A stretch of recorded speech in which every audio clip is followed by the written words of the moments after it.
Olá, seja bem-vinda, seja bem-vindo. Chegamos ao meio da semana, quarta-feira, 15 de janeiro de 2025.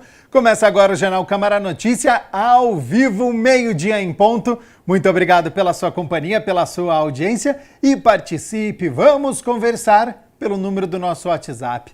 19 é o nosso DDD. Para você que é de Campinas e região, pode ir direto no 978293776. Ou você tem a opção de enviar esta mensagem pelo nosso QR Code, com a câmera do seu celular apontada aqui, para este QR Code. Já vai aparecer uma mensagem na sua tela. O WhatsApp da TV Câmara Campinas. Você aperta e já pode enviar o seu elogio, uma crítica construtiva, o que você quer assistir aqui no nosso telejornal, que a gente conversa ao vivo. Confira a partir de agora os destaques de hoje. Teatro no Shopping Iguatemi Campinas traz festival de férias com muita diversão para crianças e adultos. Vereador Felipe Marquesi, presidente da Comissão da Criança, Adolescente e Juventude no último biênio aqui na Câmara, analisa o trabalho realizado. E no esporte, Guarani vence de novo o Atlético Mineiro e classifica as oitavas de final na Copinha. Ponte Preta toma gol nos acréscimos, perde do Botafogo e está eliminada.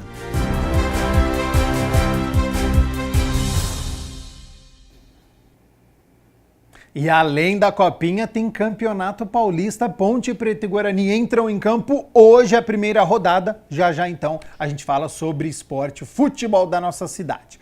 Mas antes, olha só, assunto importantíssimo, porque principalmente agora em janeiro, que é época de férias escolares, muitas pessoas estão em férias, é verão, está fazendo muito calor e aí as brincadeiras acontecem ao ar livre.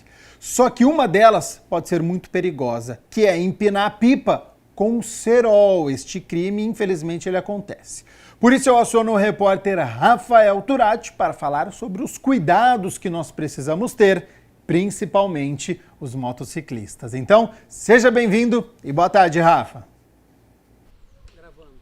Boa tarde, Gabriel. Boa tarde a todos que nos acompanham no Câmara Notícia. Como você falou, estamos em período de férias escolares e com isso aumenta a prática de empinar pipas. E com essa brincadeira também cresce o risco para os motociclistas causados pelas linhas com cerol. Por isso, ao meu lado está o Luiz Carlos Meck, agente de mobilidade da Empresa Municipal de Desenvolvimento de Campinas, que vai falar para a gente os cuidados que os motociclistas devem ter em relação às pipas. Meck, o uso de cerol e outros produtos cortantes podem ser fatais, como a gente já sabe, né? E o que é o cerol para o pessoal que está em casa e qual que é os principais riscos que o cerol e os produtos cortantes oferecem para os motociclistas? Boa tarde, seja bem-vindo. Boa tarde a todos. Bem, a princípio, a linha do cerol, a gente deixa bem claro que ela é irregular, ela é vendida clandestinamente pelos comércios, e alertando também os pais para que as crianças que acabam tendo esse tipo de material aí, de uma linha cortante, o que é a linha de cerol? São linhas que passa-se um produto nela e corta pipas, né? Corta ali as linhas dos pipas. Consequentemente, essas linhas elas podem cair pelas vias urbanas e colocando em risco os motociclistas que estão ali trafegando. Então, pais, fiquem atentos que isso é um crime e você pode ser responsabilizado por essa criança que cometeu esse ato de estar usando uma linha irregular que pode causar mortes aí no trânsito. A linha de cerol é uma mistura de cola com vidro moído, é isso, Meck? Sim. Além dessa, tem também algumas que se chamam chileninhos, né? Que são... A natureza é essa mesmo, é vidro, cola, que passam na linha e fazem esse cortante aí, que é muito prejudicial aí, no caso, também para as crianças, de estar cortando as mãos, entre eles mesmos, estar se cortando ali, causando algum tipo de acidente com eles ali. E o Meck, então quais são as principais recomendações para os motociclistas se protegerem? Então, a INDEC, juntamente com os parceiros, que são as concessionárias que permeiam aqui a região da RMC, a gente sempre está fazendo os trabalhos de blitz educativas junto aos motociclistas pelas vias urbanas, e com essas blitz, além do material que a gente distribui para eles brindes, vai também essa anteninha corta-cerol.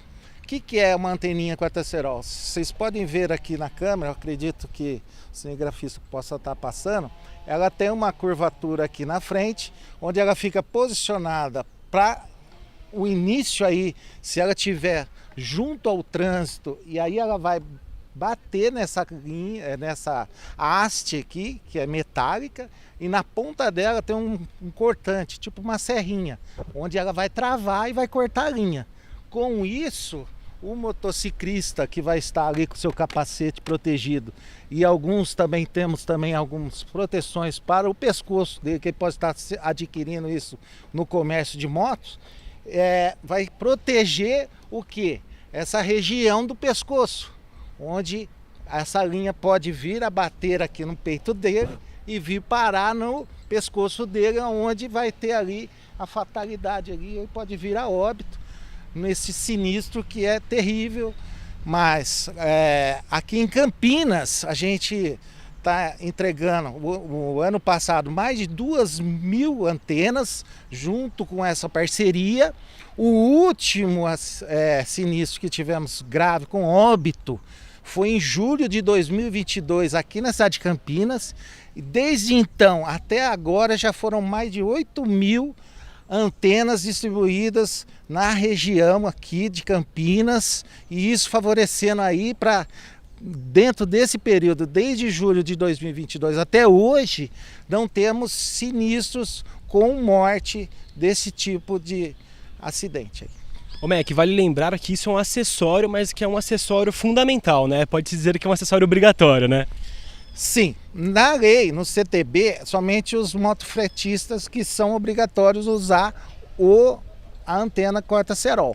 Porém, é orientado sempre a todos os motociclistas colocarem na sua moto, porque por não ser ainda um objeto obrigatório para se colocar nas motocicletas particulares, porém ele salva vidas. Então por isso que hoje a gente está aqui fazendo essa campanha aqui junto a essa emissora, para quê? Para estar passando essa informação super importante, principalmente nessa época de férias de crianças, que estão aí pelas ruas, e infelizmente ainda o uso é muito frequente do cerol. Mac, muito obrigado por todas essas orientações para a população. Uma boa tarde. Boa tarde, eu que agradeço. E Gabriel, lembrando que Campinas possui a lei do cerol, que proíbe a produção, o uso, o comércio, o armazenamento, o transporte e a distribuição de cerol. E quem descumprir essa lei recebe uma multa no valor de R$ 4.400. E Gabriel, a população também pode denunciar o uso e a venda dos produtos com cerol. Quem presenciar o uso de cerol em espaços públicos pode denunciar a Guarda Municipal pelo telefone 153. Já a venda dos produtos com cerol é denunciado pelo 151, que é o número do PROCON. E também é possível usar o 156 da Prefeitura como canal de denúncias. Então, Gabriel, a gente sabe, né, que empinar pipa é uma brincadeira divertida, saudável, mas que pode ser fatal quando utilizado produtos cortantes como o cerol. Por isso, pessoal, que for empinar pipa, né, soltar pipa, primeiramente a conscientização e a responsabilidade. Gabriel, volto com você aí no estúdio. Recado dado, importantíssimo. Quero agradecer então ao nosso repórter Rafael Turati a disponibilidade do tempo, as informações que foram passadas aqui pelo Luiz Carlos Mac, que é analista de educação e cidadania da INDEC. Então é isso, né, gente? Empinar pipa com cerol é crime. Não coloque a sua vida e nem a do outro em risco. Brincadeira tem que ser algo saudável e, claro, com segurança. Bom, a gente segue aqui com as notícias da metrópole e com opções de diversão para este mês de janeiro, porque o Teatro no Shopping Iguatemi está com um festival de férias com dezenas de espetáculos. Serão 19 espetáculos infantis durante o mês de janeiro para divertir as férias da criançada, e essa maratona já começou. é muito gostoso, né? Porque a gente coloca o nosso repertório completo aqui em cartaz praticamente, né? Então todo mundo curte muito com a gente as peças, né? As famílias são muito recorrentes, isso é muito legal, porque a gente percebe que as famílias voltam, elas assistem uma peça, 2, 3, tem gente que tem histórico de ter comprado todos os ingressos com antecedência. Para garantir a diversão de todos, a companhia também pensou nos bebês e garante momento inclusivo e especial para os pequenos. É importante trazer a criança ao teatro desde o começo de vida, e o Baú de Barulhinhos é a peça mais indicada para começar essa jornada no teatro. Porque aí sim, a iluminação é bem clara, o volume é mais baixo, as crianças estão no palco, então é muito gostoso. Então, mas assim, formação de público faz muito parte do nosso DNA, né? Então a gente tem muitas histórias de famílias que começaram a assistir nossas peças e vão passando de geração em geração, isso é muito bom. Para o adulto não ficar de fora, o Festival de Férias traz, além da programação infantil, 11 shows de humor com comediantes renomados da cena. Temos bastante coisa para os adultos também. Temos bastante espetáculos de humor, temos Igor Guimarães, Rafael Ganem, Fábio Rabin. Então a cena do stand-up está bem presente aqui em Campinas também. Temos musicais, temos shows musicais, temos também um espetáculo de teatro bem legal que tem o Marcos Veras, Cássio Escapim, que o texto e direção é do Gregório Duvier. Então temos para todos os gostos mesmo aqui nesse festival de férias. Toda a família está convidada para se encantar e se divertir. Os melhores espetáculos para a família são os infantis, que a família se diverte junto com as crianças. Eu sou pai de 3 meninas, então eu trago minhas filhas aqui e eu me divirto tanto quanto, e os musicais também.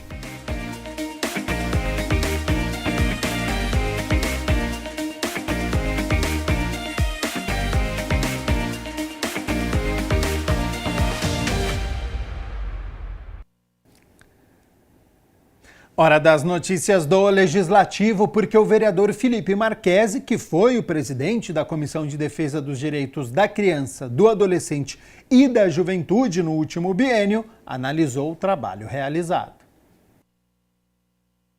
O presidente da Comissão de Defesa dos Direitos da Criança, do Adolescente e da Juventude no biênio 2023-2024 falou sobre os trabalhos realizados pela comissão. Uma comissão com bastante trabalho. Nós acompanhamos muitas ações realizadas pelo Poder Executivo e nós aqui como legislativos, né, nós temos andado, acompanhado os programas importantíssimos da Prefeitura, como o Espaço da Manhã, as construções de 16 novas creches do nosso município.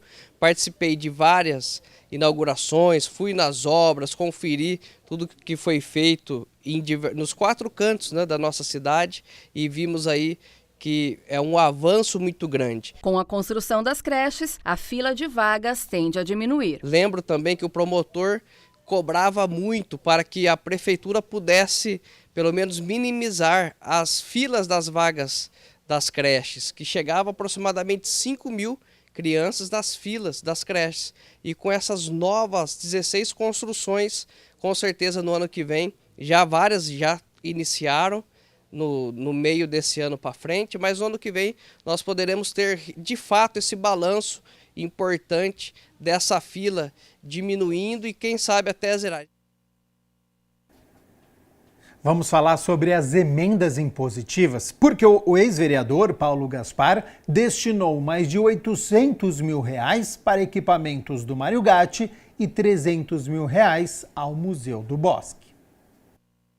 Paulo Gaspar destinou para a Rede Mário Gatti R$844 mil. Para a Rede Mário Gatti, que são 3 hospitais e 4 UPAs da sua responsabilidade, existia um pedido inicial para a compra de um equipamento que era muito caro, inclusive um vereador só não ia resolver. Mas depois isso foi mudando no meio do caminho e no final a gente deixou para que fosse comprado para diversos equipamentos, né? Mas é para atender a rede como um todo. O valor total das emendas impositivas para 2025 é de R$105.2 mil, dividido por igual nas propostas dos 33 parlamentares. Cada vereador tem direito a destinar R$3.188 mil. Pelo menos a metade deste valor deve ser destinada à saúde pública. Paulo Gaspar destinou R$300 mil das emendas impositivas para o Museu de História Natural, que fica no Bosque dos Jequitibás. Em relação ao museu, a gente esteve visitando lá e a demanda é muito maior do que isso, 2 milhões, talvez não dê para o recado. Mas, como a gente também não pode destinar tudo, pelo menos os 300 mil a gente conseguiu. Vai dar para fazer uma pintura básica, uma pequena reforma de telhado, mas está muito longe do ideal do que eles precisam lá. E eles têm um trabalho incrível com as crianças, no trabalho de mostrar aí, o trabalho de conservação da ciência, dos animais, da história do bosque, né? É muito importante, a gente quando é criança, todos nós passamos por lá, né? Então é um legado muito importante que a gente preserve essa memória aí. Também foram destinados R$150 mil ao Cândido Ferreira, R$150 mil ao Penido Burnier, R$300 mil à maternidade, também R$150 mil à Santa Casa, R$100 mil ao Ouro Verde. Na assistência social, R$30 mil para a Defesa Civil, R$392 mil para o projeto A Esperança, o Núcleo de Assistência Social, R$150 mil e a Associação Amigos dos Animais de Campinas, R$120 mil. Todos são importantes na questão social, a maioria deles no amparo aí, no trabalho com as crianças, com as famílias em situação de vulnerabilidade e também com moradores de rua, né? O projeto A Esperança é uma delas que trabalha com esses 3 modelos aí. Então a gente fica feliz de poder ajudar de alguma forma. Paulo Gaspar, que foi presidente da Comissão Especial de Estudos Moradores em Situação de Rua, reforça que esse período foi importante para ele fazer a destinação de parte das emendas. Fizemos muitas amizades, vamos continuar fazendo depois do mandato parte desses times todos e contribuindo como cidadãos, né? Agora não mais como vereador. Foi muito importante, então a gente estabeleceu um vínculo muito grande com pessoas extraordinárias, como esses organizadores de todas essas entidades, que são pessoas que dão sangue ali, né, para ajudar mesmo esse trabalho para famílias em situação de vulnerabilidade. Ainda sobre as emendas impositivas, o vereador Permínio Monteiro focou em ações sociais, culturais, incluindo balé gratuito a crianças da periferia. Nas emendas impositivas que fez ao orçamento de 2025, o vereador Permínio Monteiro priorizou as ações sociais do município. O parlamentar destinou emendas impositivas para o Fundo Municipal de Assistência Social de Campinas, que totalizou R$285 mil. As 6 instituições beneficiadas por Permínio foram a Associação de Desenvolvimento Humano Abrace Solidário, com R$100 mil, o Lar da Amizade Ilse da Cunha Henry, o Instituto Social Bertone e o Movimento Assistencial Espírita Maria Rosa, com 50 mil cada entidade. E também a Associação Cornélia Vlieg SOS Rua, com 20 mil, e a Guardinha, com 15 mil reais. Essas instituições no município, ela tem um trabalho muito importante, que é ajudar o poder público a fazer o papel que por muitas vezes ele acaba não podendo atender. E essas instituições, através das emendas impositivas também, têm a oportunidade de aumentar o seu trabalho e por muitas vezes manter algumas instituições que passam por várias e várias vezes aí situações financeiras que acabam com o tempo aí se perdendo e não exercendo o seu papel, que é esse trabalho social de fato e de direito. Porém, dentro desse contexto geral, a gente sabe que as instituições ajudam e muito na questão das crianças, das mulheres, dos idosos e das pessoas com situação vulnerável de rua. A cultura também se destaca entre as emendas impositivas do vereador. Isso porque Permínio destinou R$250 mil para o Instituto Árnia, que desenvolve um programa de balé para 250 crianças em 2 unidades de Campinas. Uma aqui no CEL Thaís Fernanda Ribeiro, no loteamento Vila Esperança, e também no Jardim Nova Europa. Esse instituto, o Árnia, ele tem um trabalho há mais de 30 anos e é uma instituição muito séria. É lá dentro de uma periferia bem precária. A felicidade que essas crianças têm e essa oportunidade que é de fazer o balé, que é um curso caro, é uma dança hoje que é difícil de se ter de forma gratuita, mas através da emenda impositiva isso é permitido, onde você traz a alegria e a felicidade não só das crianças, mas da família que tem essa grande oportunidade de estar fazendo esse tipo de cultura, esse tipo de dança e que permite você salvar e resgatar vidas, principalmente da periferia, que tem essa grande oportunidade. O parlamentar reforça o quão importantes são as emendas impositivas para o município de Campinas. E a gente sabe da importância que é destinar uma emenda positiva principalmente para instituições que têm trabalho sério na cidade e conseguem aí suprir a demanda, muitas vezes esquecida, e que é muito importante nesse momento e ajuda muito a questão das emendas positivas, onde o vereador pode destinar hoje. O vereador Nelson Osseri está eleito para o 3º mandato consecutivo aqui na Câmara Municipal. Sobre o trabalho desenvolvido até chegar ao Legislativo Campineiro, acompanhe o perfil. Natural de Campinas, onde nasceu em 23 de novembro de 1978, Nelson Osseri Neto é formado em Direito pela Universidade de Ribeirão Preto e obteve ainda título de especialista em Dependência Química pela Unifesp. Possui formação em vários cursos na área de políticas públicas de prevenção às drogas. Na última eleição, recebeu 6.157 votos e está eleito para o 3º mandato consecutivo. Osseri sempre participou ativamente dos movimentos sociais e entidades do município, tendo inclusive criado o movimento Sou Feliz Sem Drogas, com apadrinhamento de Padre Haroldo, onde inúmeras famílias foram atendidas e vidas foram salvas.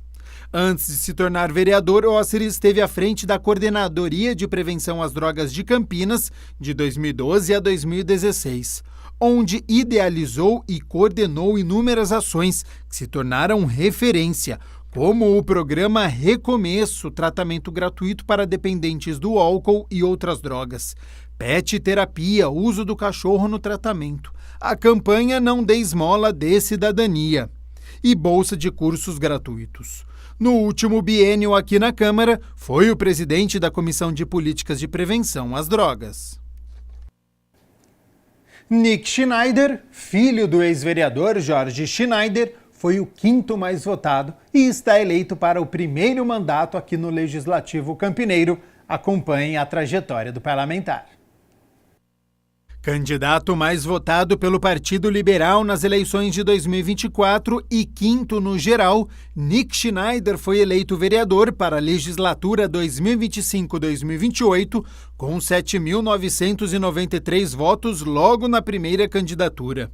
Nascido e criado no bairro Jardim Garcia, filho de Fátima e do ex-vereador Jorge Schneider, Nick é formado em administração e possui pós-graduação em gestão pública, ambos pela PUC Campinas. Casado e pai de 2 filhos, é católico praticante, membro da comunidade católica Pantocrator e da Renovação Carismática Católica de Campinas. Nick acumulou experiência em diversos setores, tanto na iniciativa privada quanto no setor público, ocupando funções de destaque, como diretor na Secretaria de Esporte do Estado de São Paulo, superintendente da Fundação de Habitação, secretário de Administração e de Esporte na cidade de Louveira, além de atuar como secretário adjunto de Esporte na Prefeitura de Hortolândia e assessor parlamentar na Assembleia Legislativa do Estado de São Paulo. Tem perfil conservador e alinhado à direita. Defende a vida e a família. O vereador Otto Alejandro triplicou os votos recebidos nesta última eleição e está no 2º mandato consecutivo aqui na Câmara. Conheça mais sobre o vereador no perfil. Eleito para a legislatura 2025-2028, o vereador Otto Alejandro recebeu 7.442 votos e está no 2º mandato consecutivo. Nasceu em 26 de junho de 1980 e foi comerciante no ramo alimentício desde a primeira década dos anos 2000. É morador do distrito do Ouro Verde desde os 2 anos de idade e se destacou como uma importante liderança distrital, atuando como intermediador das demandas da população com o poder público, criando assim uma trajetória pautada em ajudar o próximo. Em 2008, resolveu ser candidato a vereador pela primeira vez e conquistou 1.315 votos. Em 2016, tentou novamente o pleito, dobrou a votação, mas ainda não foi suficiente para que ele ocupasse uma cadeira no Legislativo Campineiro. Toda essa trajetória garantiu a Otto uma importante bagagem política para que em 2020 saísse vitorioso das eleições. Na Câmara Municipal de Campinas, Otto Alejandro presidiu a Comissão de Mobilidade Urbana e Planejamento Viário e criou a Comissão Especial de Estudos sobre a Reforma Tributária e a Comissão Especial de Estudos sobre Zonas de Atividade Econômica. No primeiro mandato, foi o relator de 46 projetos de lei.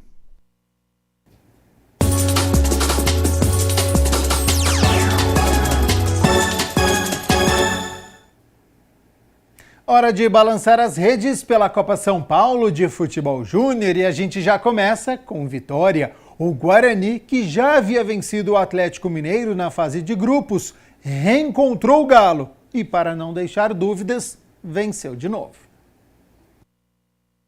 Aos 11 minutos do primeiro tempo, no terceiro escanteio seguido, Nogueira subiu com estilo e abriu o marcador. 1-0 Guarani para cima do Atlético Mineiro. Só que aos 33 minutos, o Galo deu a resposta. Pedro Ataíde foi lançado entre os zagueiros e tocou na saída do goleiro, tudo igual 1-1. Veio o segundo tempo e aos 29 minutos, bola aérea de novo, cobrança curta de escanteio e na segunda trave, Cauê Rafael colocou o Bugre em vantagem, 2-1. E tinha mais jogada pela esquerda, Lucas Martins recebeu na entrada da área e bateu cruzado, belo gol sem chances para o goleirão. Final, Guarani classificado às oitavas de final 3, Atlético Mineiro eliminado 1.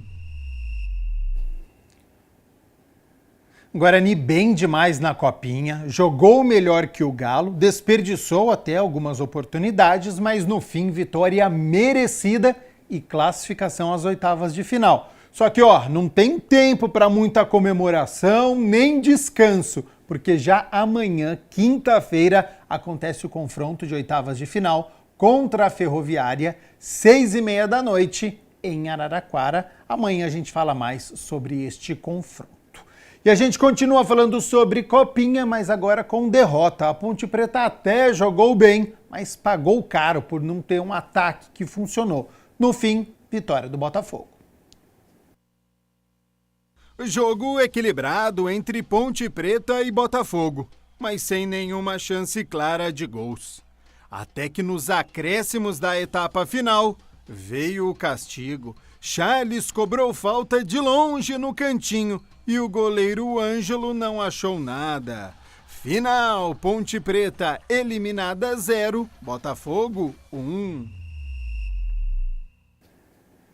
Derrota que machuca, né? Os garotos da Ponte fizeram uma boa partida, mas aquele ditado de quem não faz, toma, ele é muito real, né? E aí o Botafogo, nesta cobrança de falta, no finalzinho, já estava nos acréscimos da partida, todo mundo achando que iria para a disputa de pênaltis. O Botafogo foi lá e garantiu a classificação. Com isso, a Ponte está eliminada da Copa São Paulo de Futebol Júnior e agora, certamente, o técnico Alberto Valentim vai analisar quais garotos estão prontos para subir ao profissional. Por falar em profissional, é hoje, hein? Primeira rodada do Campeonato Paulista, abertura da competição vai ser entre Novo Horizontino e Ponte Preta às 6h30 da noite. Você vê o confronto aí na sua tela e deve ser uma equipe completamente diferente daquela que foi rebaixada à Série C no último ano. A diretoria foi ao mercado, contratou 18 atletas, técnico novo com a chegada do Alberto Valentim. Então uma provável Ponte Preta, né? Muito mistério ainda, mas a gente acredita que Diogo Silva no gol, veio do Paysandu. Lateral direito Maguinho, ex-Atlético Goianiense. A dupla de zaga Simon, ex-CRB, e o Nilson Júnior, que permaneceu. Com o Arthur na lateral esquerda, aquele mesmo, viu? Terceira passagem pela Ponte. Meio campo com o Rodrigo Souza, ex-São Bernardo. O Emerson, que permaneceu, com o Dudu, ex-Novo Horizontino. E o Maestro Elvis logo à frente. E aí no ataque, Vitor Andrade, que veio do Botafogo de Ribeirão Preto, e o Renato, que também permaneceu na equipe. Jogo dificílimo, favoritismo com os donos da casa, com o Novo Horizontino. A Ponte joga às 6h30, já às 7h30 da noite, o Guarani estreia no Paulistão, aqui em Campinas, no estádio Brinco de Ouro, contra o Botafogo de Ribeirão Preto. Bugre também passou por uma grande reformulação. Saíram jogadores importantes, Matheus Bueno, Caio Dantas, João Vitor, Bruno Mendes. Por outro lado, foram contratados 17 atletas. Técnico novo também, Maurício Souza, e aí ele deve mandar a campo. O Gabriel Mesquita, goleiro, que retorna ao Bugre, ele estava no Operário. Ian Henrique na lateral direita. A dupla de zaga com o Alan Santos, que também retornou à equipe, jogando ao lado do Márcio Silva, que se recuperou de lesão. E o Emerson Barbosa permanece na lateral esquerda.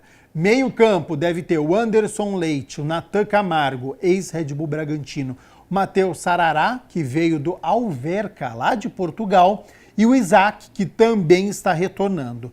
E um ataque diferente, com o Matheus Regis, que caiu com a Ponte Preta para a Série C, e o João Vitor, que veio do Red Bull Bragantino. Bugre favorito, amanhã a gente conta a história das duas partidas. Novo Horizontino e Ponte Preta, e também Guarani e Botafogo de Ribeirão Preto. Meio-dia mais 31 minutos, a gente segue aqui com o Jornal Câmara Notícia ao vivo, mas agora é a hora do nosso quadro Se Liga na Profissão, que hoje vai falar sobre analista de segurança da informação. Vamos acompanhar.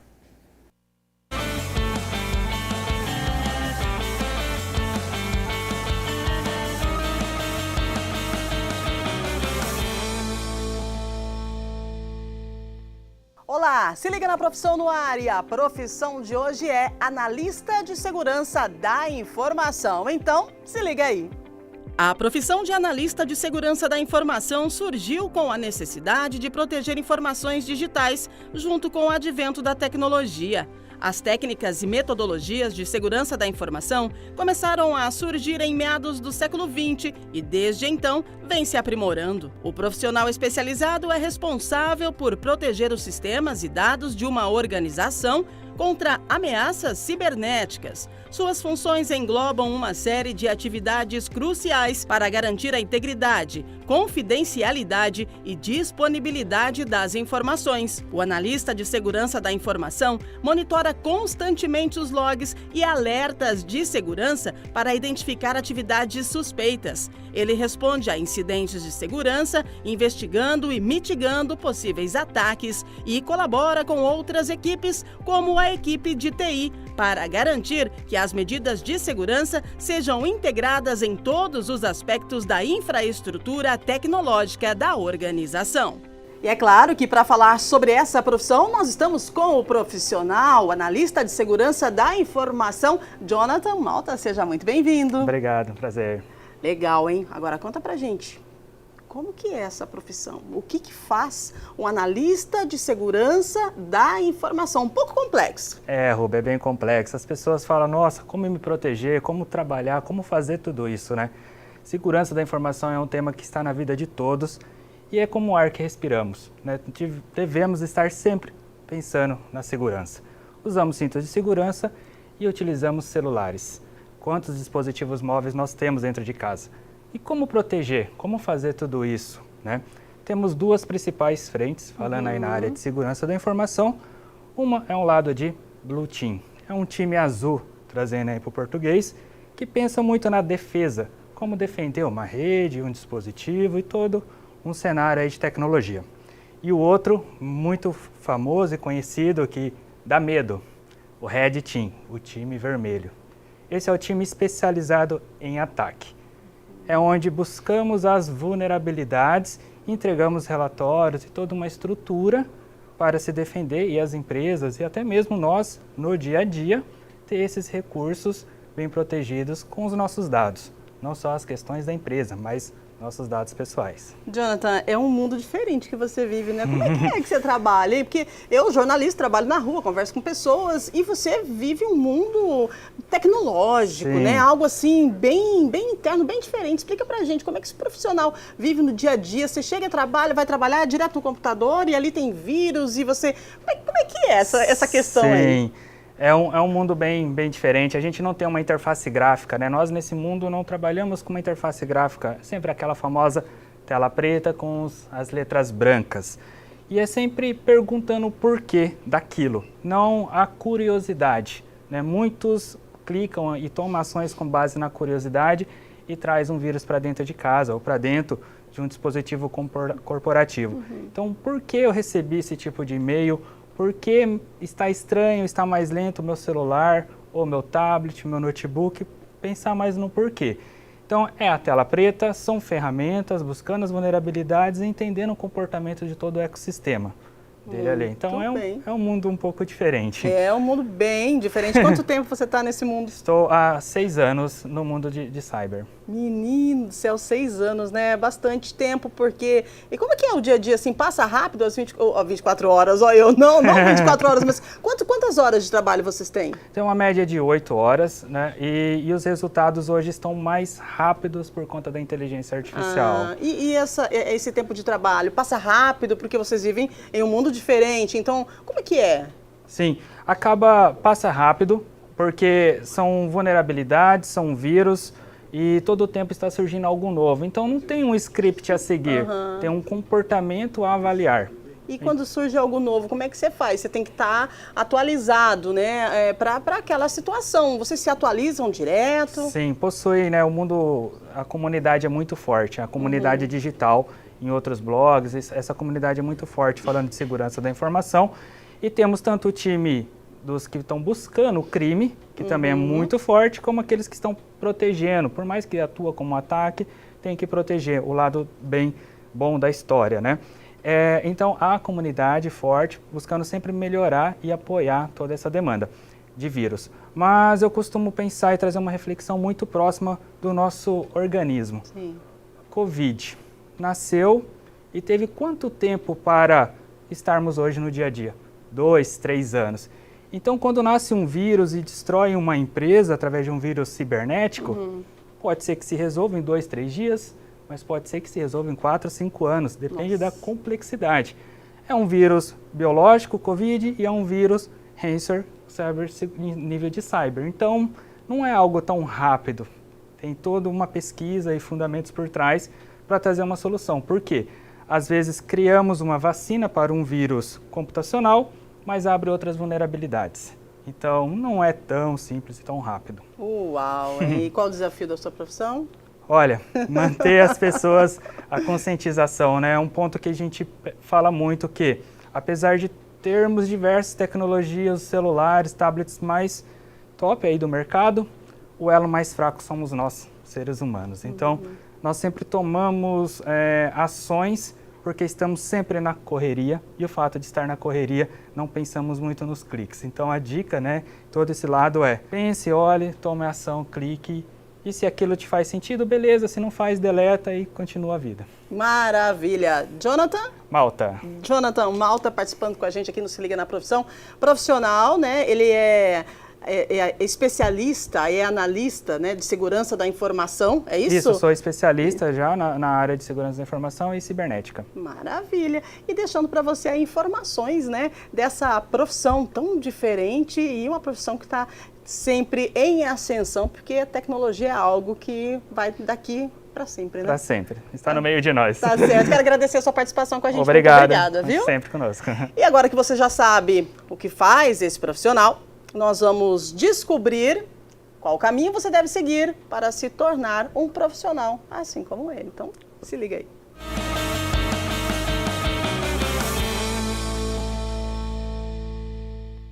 E quem vai falar para a gente sobre esse profissional é o coordenador do curso de Segurança da Informação aqui da Unimetrocamp, José Luiz Alonso. Coordenador, professor, seja bem-vindo aqui ao nosso Se Liga na Profissão. Obrigado, Rubem, é um prazer estar aqui com vocês.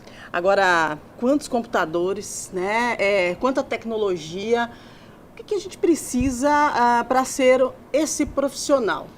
Pô, Rubem, é legal isso. Eu gosto de pensar isso em algumas etapas, né? Primeiro é bom a gente lembrar que o ser humano sempre esteve preocupado com segurança. Se você voltar na Idade Média, tinha os castelos com lago, e isso foi só mudando com o passar do tempo.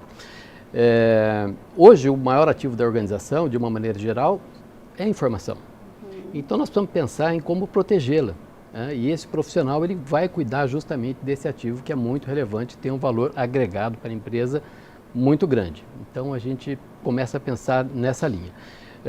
Quando você pensa na estrutura do curso, falando dessa área, pode ser um profissional formado em ciência de computação, em sistemas de informação, engenharia ou até segurança da informação mesmo. O importante é que no percurso desse aluno, no decorrer do curso, ele vai acabar optando pela carreira que ele mais se adequa. E ele tem que ter conhecimentos variados, né? Desde redes de computadores, ele precisa conhecer um pouquinho de pessoas, porque ele vai ter que lidar com pessoas, porque ele vai correr atrás de falhas, né? Tem um glamour em cima disso, de que ele vai atrás de hacker. Não, ele vai ficar primeiro pensando na proteção e no segundo momento ele pensa efetivamente numa defesa. Mas a ideia geral é que você colocar uma barreira, como a gente tinha nos castelos, para depois você avançar dentro dessa linha. Nossa, segurança da informação, né? O mundo hoje é informação, é tecnologia, agora a gente fica pensando como é que você vai dar segurança para tudo isso. Professor, quantos anos tem esse curso?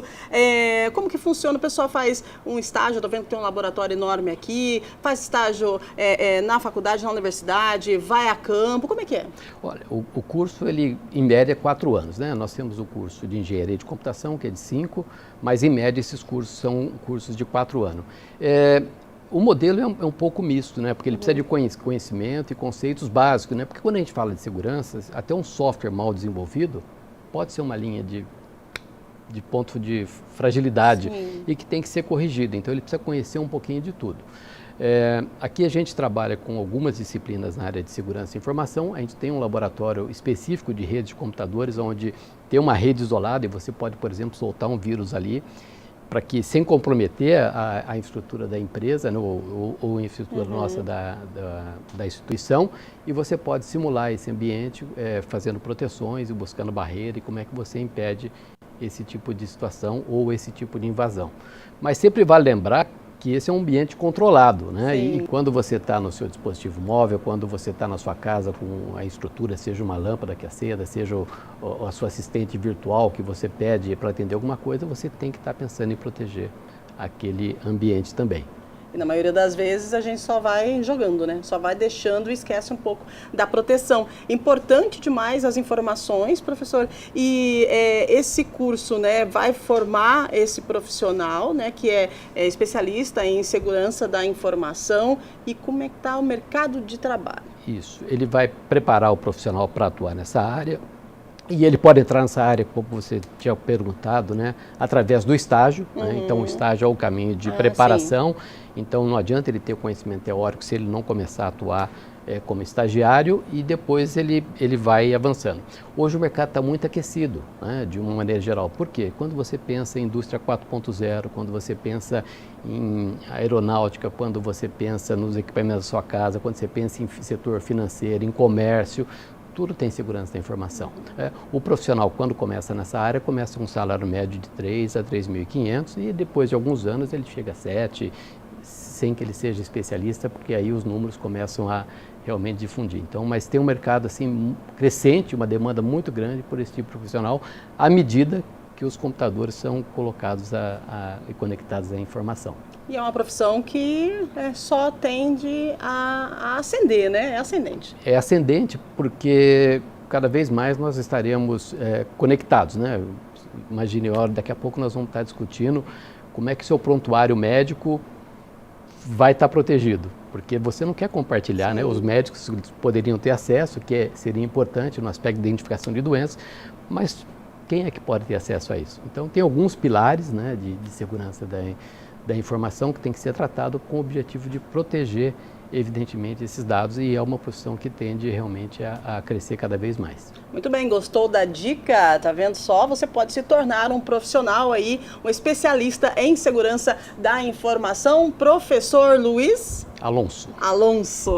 Muito bem. Obrigada pela sua participação aqui no Se Liga na Profissão, viu? Muito bom compartilhar essas informações aí com os nossos telespectadores. Um prazer, sou eu que agradeço e seja muito bem-vinda quando quiser. Se quiser conhecer um pouco mais do curso também, estamos à disposição. Maravilha. A gente vai ficando por aqui, agradecendo a sua audiência, a sua companhia. E não se esqueça, Se Liga na Profissão volta com mais profissões aí. Fique ligadinho. Até mais.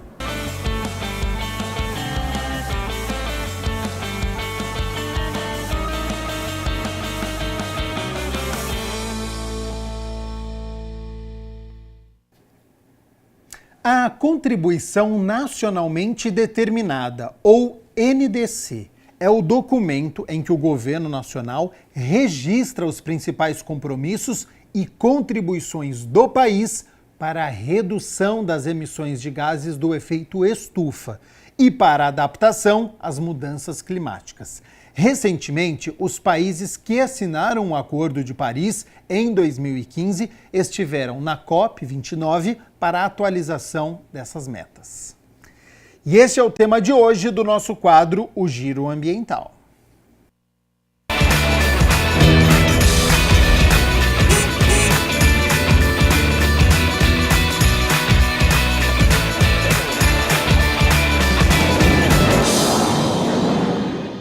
E no Giro Ambiental de hoje a gente vai falar sobre a contribuição nacionalmente determinada, a INDC, que foi discutida agora em novembro na COP29 em Bangu, no Azerbaijão. E para falar sobre as atualizações desse documento, a gente convidou a Renata Franco, que é ambientalista e advogada, para contar tudo para a gente como é que foi. Muito obrigada, Renata, pela sua participação aqui com a gente.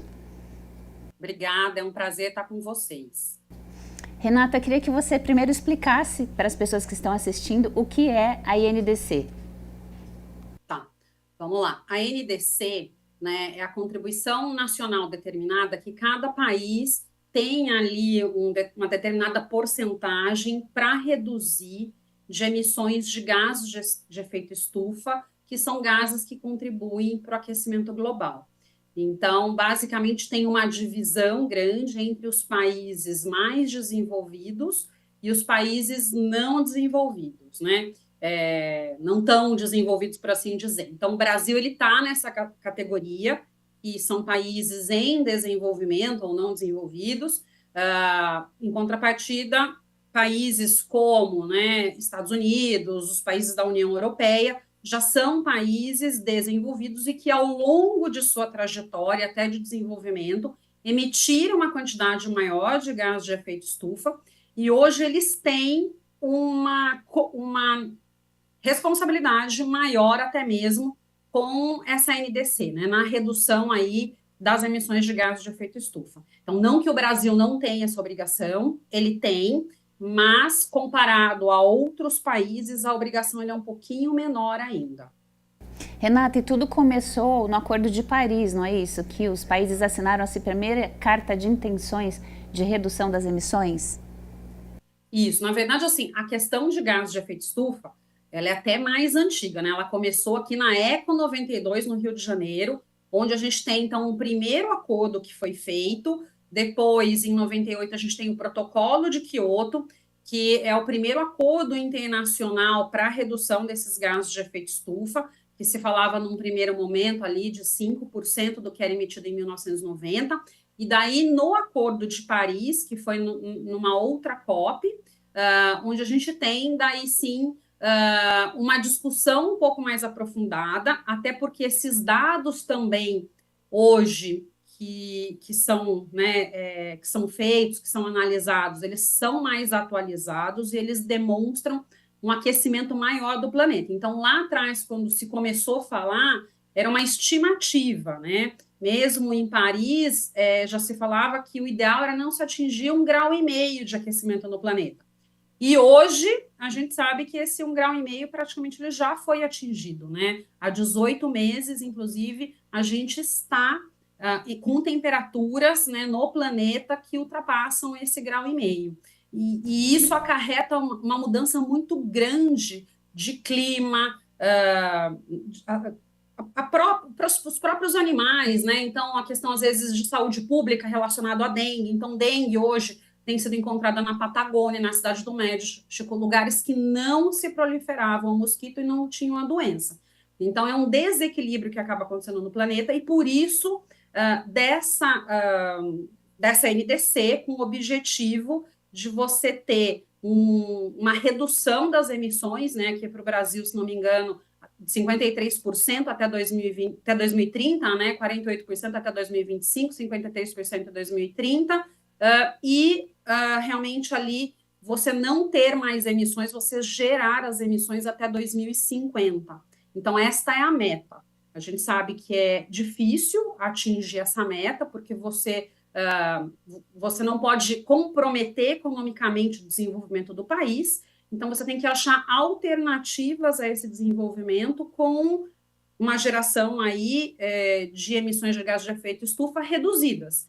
Então, é você mudar, muitas vezes, os sistemas de produção para que você tenha o desenvolvimento econômico sem afetar a questão ambiental. E é um desafio para todos os países, né? Lá em Baku, por exemplo, eu estava participando de uma rodada de conversas de países da União Europeia. Eles devem atingir até 75% de redução, mas eles não devem zerar as emissões até 2050. Isso já é uma estimativa deles, porque a gente tem aí também várias outras questões, né? Questão de guerra, as dificuldades econômicas que cada país enfrenta. Então, são conjunções de fatores que levam para uma maior redução ou não das emissões de gás de efeito estufa. Renata, é exatamente isso que eu ia te perguntar. Entre a meta e o objetivo real possível de ser alcançado, né? Você já disse aí que o Baku não vai conseguir zerar. O Brasil tem a perspectiva real de zerar até 2050 as emissões? É uma pergunta, na minha opinião, todos os países eles têm condições, com mais concessões talvez do que gostariam de fazer, mas é uma meta factível, é possível de se atingir. O que é necessário é uma vontade econômica e política para que, se de fato, a gente consiga zerar as emissões. E mais do que isso, é uma mudança de comportamento até mesmo nossa, né? Consumidor, pessoa física. Então, é a gente começar a fazer escolhas no nosso dia a dia por comportamentos que gerem menor gases, né? Uma menor taxa de gás de efeito estufa. Então, tanto nas nossas ações, no nosso consumo, na escolha dos produtos. E nós, consumidores, fomentando a escolha de produtos que gerem um impacto menor ao meio ambiente, a gente também leva essa transformação social para as indústrias, né? A gente se torna um mecanismo de pressão. Então, assim, é possível? É fácil? Não, não é. Longe de ser fácil. Mas, diante de um esforço conjunto, sociedade, Estado, iniciativa privada, a gente consegue. Mas muitas mudanças precisam ser feitas. Até porque a gente está num sistema que é o sistema capitalista e ele visa o lucro, né? Então, a gente mudar um modo de produção é algo ainda muito complicado para a gente realmente implementar, né, Renata? Acho que é uma meta que a gente precisa perseguir. E você falou do consumidor, ele tem um papel protagonista nisso, né? À medida que a gente escolhe produtos mais ambientalmente sustentáveis e amigos do meio ambiente, a gente vai direcionando o mercado. Mas nos países em desenvolvimento, é mais difícil para o consumidor ter esse acesso à informação e a importância dessa escolha assertiva, né? A consciência. Não, com certeza. Porque é uma mudança de hábito, é uma mudança de cultura, e às vezes é uma cultura que está muito arraigada, né? Aquela comunidade, aquelas pessoas. Então, realmente é a gente mudar a concepção do que é necessário. E uma coisa que é interessante, a questão ambiental é sempre colocada como despesa, como custo, mas a gente precisa mudar também a mentalidade, e o próprio empresariado precisa mudar a mentalidade. Proteger o meio ambiente pode e representa, sim, uma economia não só de recursos naturais, mas uma economia financeira.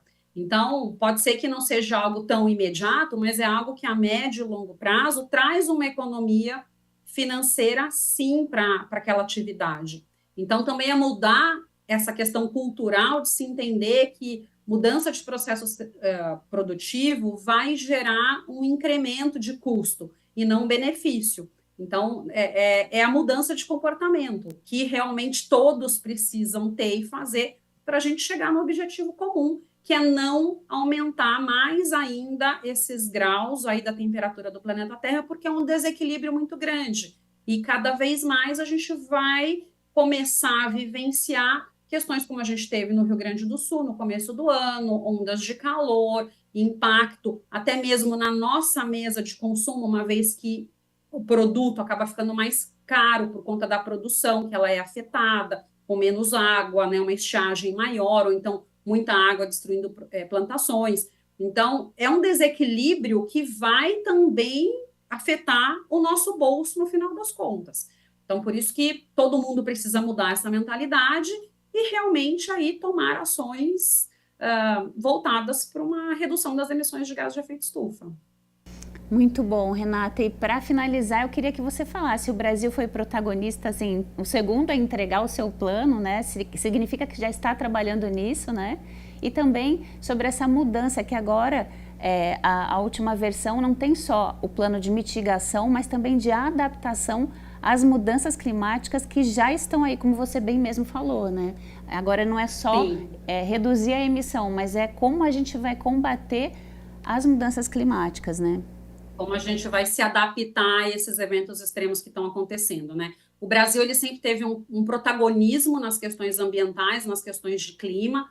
Então, algumas propostas, até mesmo do Protocolo de Quioto, foram feitas pelo Brasil.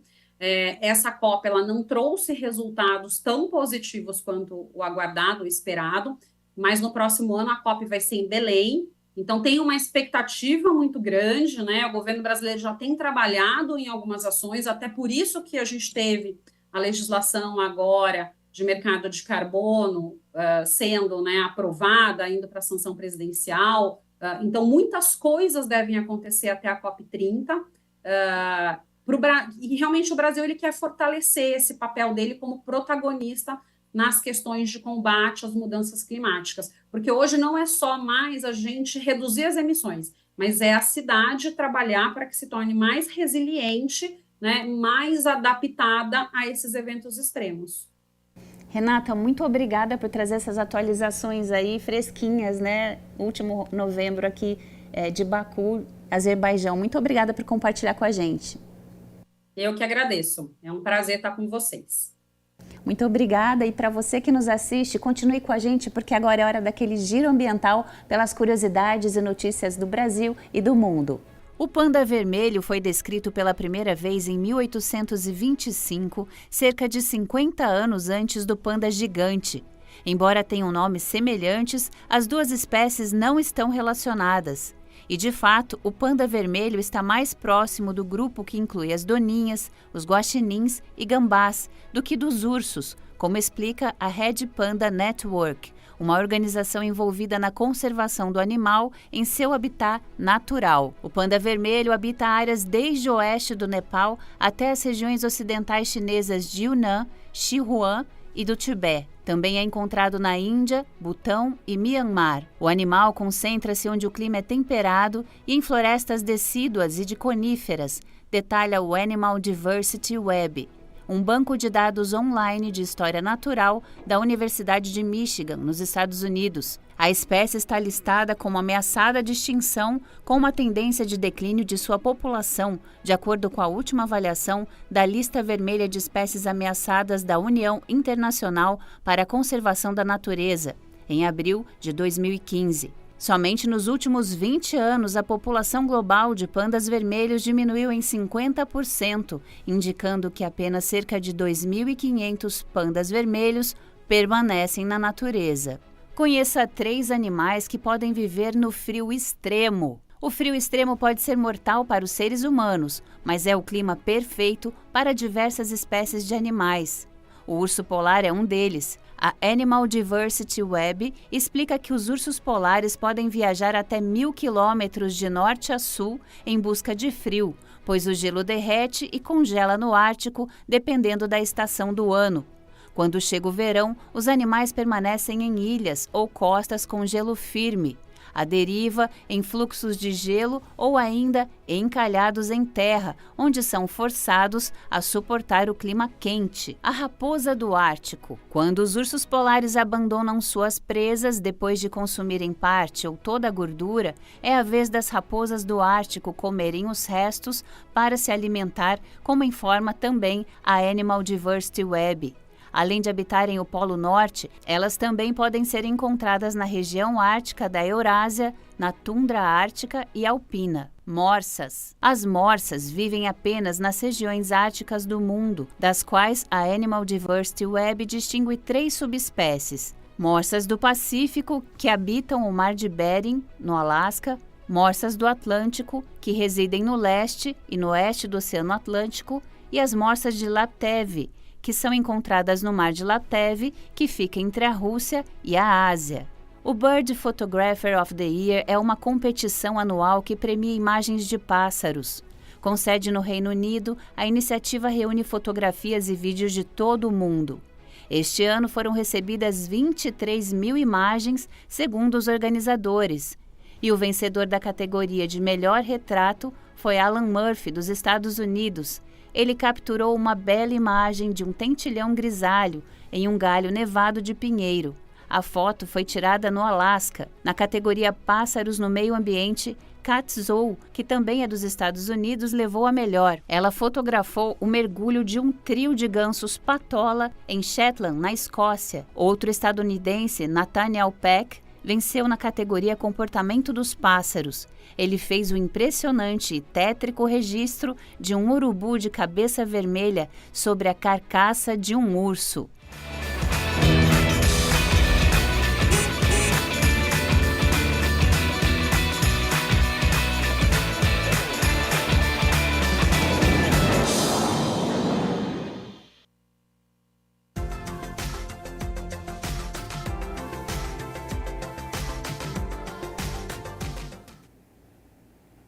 Amanhã, quinta-feira, tempo instável aqui em Campinas e toda a região, com chance de chuva a qualquer hora, por conta do corredor de umidade do continente se deslocando sobre São Paulo. Há risco de pancadas de chuva moderada a forte, com presença de raios até granizo e também rajadas de vento. Então amanhã tenha muita atenção, principalmente à tarde. Vamos às temperaturas, porque elas já estão aqui na minha tela. Para amanhã, quinta-feira, então, 16 de janeiro, mínima de 21 graus. Ao longo do dia, a temperatura até sobe, mas não passa dos 28 graus aqui na cidade de Campinas. O Jornal Câmara Notícia fica por aqui. Muito obrigado pela sua companhia, pela sua audiência. Continue na nossa programação. Daqui a pouco, às 2 horas da tarde, tem o Estúdio Câmara e o Jornal Câmara Notícia retorna amanhã ao meio-dia ao vivo. Te espero até lá. Tchau, tchau.